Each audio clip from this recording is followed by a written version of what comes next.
حدثنا عبد الله بن محمد قال حدثني عبد الصمد قال حدثني شعبة قال حدثني أبو بكر ابن حفص قال سمعت أبا سلمة يقول دخلت أنا وأخو عائشة على عائشة فسألها أخوها عن غسل النبي صلى الله عليه وسلم فدعت بإناء نحوا من صاع فاغتسلت وأفاضت على رأسها وبيننا وبينها حجاب.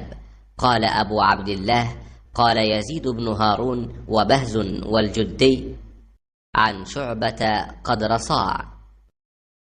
अबू सलमा और हज़रत आयशा रज़ियल्लाहु ताला अन्हा के भाई हज़रत आयशा रज़ियल्लाहु ताला अन्हा की खिदमत में गए।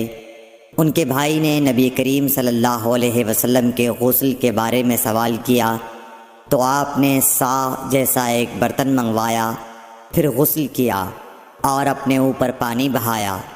उस वक्त हमारे दरमियान और उनके दरमियान पर्दा हाइल था। सही बुखारी हदीस नंबर 251।